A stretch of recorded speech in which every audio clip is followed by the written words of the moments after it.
Mexico has got to help us at the border. If they're not going to help us at the border, it's a very sad thing between two countries. Mexico has got to help us at the border. And a lot of people are coming in because they want to take advantage of DACA. But Mexico has got to help us at the border. They flow right through Mexico. They send them into the United States. Can't happen that way anymore. Thank you. Welcome back to this special edition of Hannity, America's illegal immigration crisis. President Trump is publicly calling out Mexico and pushing its government to do its part and help secure the border between our two countries. This comes as migrants from Central America are flowing through Mexico into the United States. Just how bad is the situation on our southern border? Joining us now is the president of the National Border Patrol Council and 20-year Border Patrol veteran, Brandon Judd, and former sheriff from Pinal County, Arizona. Arizona's my home state, Paul Babeu. Thank you, gentlemen, so much for being here tonight. Brandon, I'll start with you. Your reaction to the president calling on Mexico to do more. He did the absolute right thing.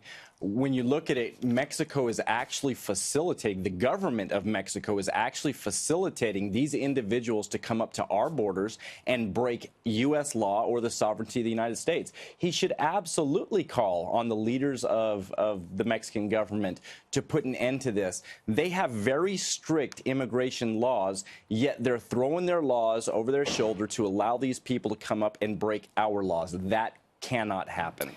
Sheriff Babeu, I want to talk to you about the local law enforcement perspective of this. You were in charge of a county, Pinal County, which is not a border county, but it's in a border state and has border county problems. So talk about how when Mexico allows thousands of people to come through into the United States without stopping them or vetting them, how that affects deputies on the ground.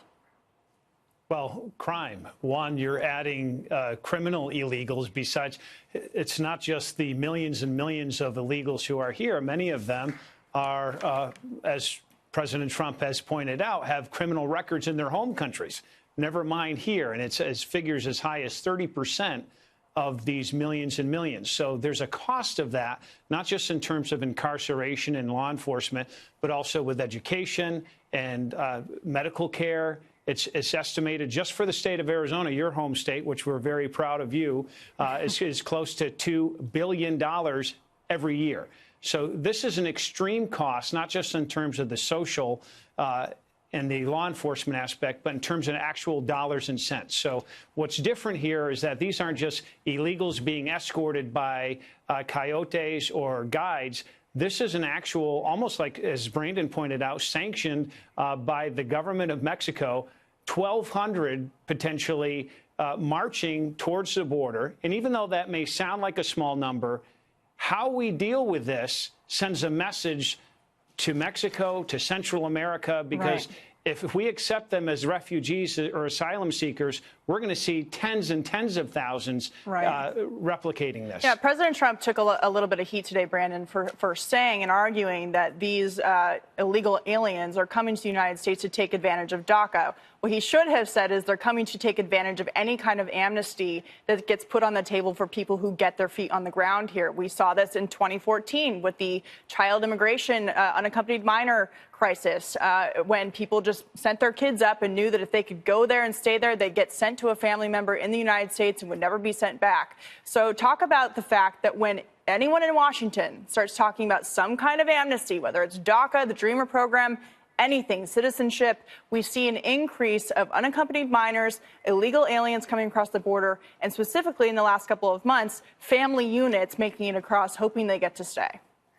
All you have to do is go down and speak with the individuals that are impacted, the ranchers. I was out on a tour of the border with Senator Cornyn, Senator Heller, and a couple other senators a couple months ago, and we were at a ranch estate, and the owners of the estate specifically said every single time we start talking about immigration reform or an amnesty, we see hundreds of people come across our ranch. They find dead bodies on their ranch all the time.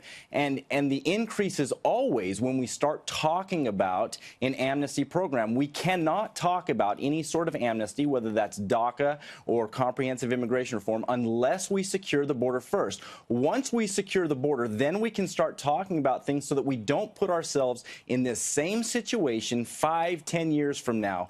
IRCA of 1986 was supposed to fix that problem. Right. And it didn't, because they put the cart before the horse. They legalized everybody, but they didn't put the border security measures in place. We have to put the border security measures in place first. All right. The White House has made it very clear that they want to solve this problem once and for all. They don't want to have to be dealing with it later on. But, Sheriff, I want to talk to you about the human aspect of this, because people who stand up for border security are accused of being inhumane.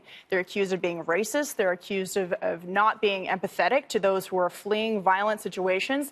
But what about the journey here? I've always said that open borders are inhumane borders. I'm sure that you've seen some terrible things as a result of people being told by these coyotes, we'll take care of you, we'll take you through the desert, we'll make sure it happens just fine.